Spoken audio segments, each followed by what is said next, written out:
एक बार बादशाह अकबर अपने छोटे शहजादे को गोद में लेकर उसके साथ खेल रहे थे। इतने में उनकी बेगम वहां आईं। बादशाह ने बात ही बात में बेगम को दरबार में एक न्यायाधीश का पद खाली है इसके बारे में बताया।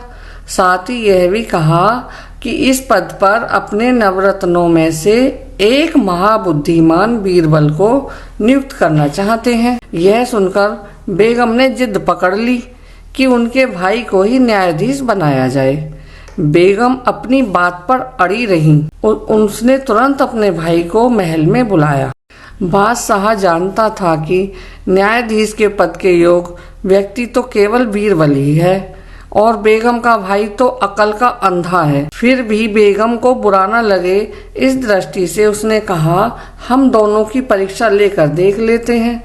परीक्षा में जो सफल होगा उसी को न्यायाधीश बनाएंगे। दूसरे दिन बादशाह दरबार में बैठे हुए थे। बीरबल और बेगम का भाई भी अपने अपने आसन पर बैठे थे। दरबार का कामकाज पूरा होने के बाद बादशाह ने कहा, कल एक अजीब घटना घटी। एक व्यक्ति ने मेरे महल में घुसकर मेरी दाढ़ी खींच ली। ऐसी बेअदबी करने वाले को क्या सजा देनी चाहिए? यह सुनकर पूरा दरबार आश्चर्यचकित रह गया। वह सोचने लगे, राजा की दाढ़ी खींचने वाला कौन हो सकता है? बादशाह ने बेगम के भाई की ओर देखकर कहा, तुम इसका फैसला करो। बेगम झरोके में बैठी बड़ी उत्सुकता से कान लगाए हुए थी कि उनका भाई क्या फैसला सुनाता है। बेगम का भाई खड़ा हो गया और बिना कुछ सोचे विचारे ही फैसला सुनाने लगा। बादशाह की दाढ़ी खींचने वाले की अकल ठिकाने लगानी चाहिए।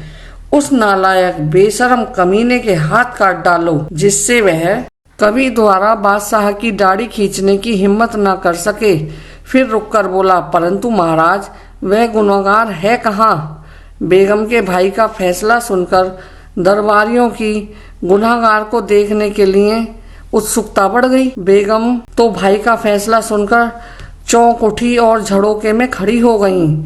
बादशाह ने हल्की सी मुस्कान के साथ तिरछी नजरों से बेगम की ओर देखा। अड़ियल बेगम को देखकर उनके मन में बड़ी गुदगुदी हो रही थी। फिर उसने राजा ने बीरबल से कहा, तुम इस निर्णय के बारे में क्या सोचते हो? क्या गुनहगार के हाथ कटवा डालने चाहिए? जिसकी बुद्धि प्रतिदिन जप ध्यान करने से सात्विक कुशाग्र हो गई थी, वह बीरबल काफी समय से आंखें बंद कर विचार में डूबा हुआ था कि बादशाह के महल में चौकीदार हाजिर हैं। उस हालत में महल में घुस जाए और दाढ़ी खींचे, ऐसा कभी नहीं हो सकता। दाढ़ी खींचने वाले आदमी की गर्दन बादशाह तुरंत ही उड़ा दे, यह बिल्कुल पक्की बात है। पर बादशाह ने उसे सजा नहीं दी और क्रोधित हुए बिना ही दरबार में प्रसन्नचित पूरी घटना कह सुनाई। इसलिए यह तो पक्की बात है कि दाढ़ी खींचने वाला महल का ही कोई न कोई सदस्य है और महल के सदस्यों में भी बादशाह की दाढ़ी खींचने वाला उनके मन को कोई हर्षाने वाला छोटे शहजादे के सिवा और कौन हो सकता है? बीरबल बोला, हुजूर, मेरा फैसला दूसरी तरह का है। जिसने आपकी दाढ़ी खींची है उसके हाथों में आपको सोने के कड़े पहनाने चाहिए और गोद में बिठाकर प्यार करना चाहिए। बादशाह हंस पड़े। उसने शहजादे को दरबार में बुलाया और कहा, यह रहा मेरी दाढ़ी खींचने वाला गुनहगार। कल यह मेरी गोद में बैठा हुआ था और अपने नन्हे नन्हे हाथों से मेरी दाढ़ी खींच रहा था। अब बताओ, इसके हाथ काट डालें या इसके हाथों में सोने के कड़े पहनाएं? सारा दरबार आनंद मुक्त हो गया। बेगम चुपचाप बैठती देखती रह गईं।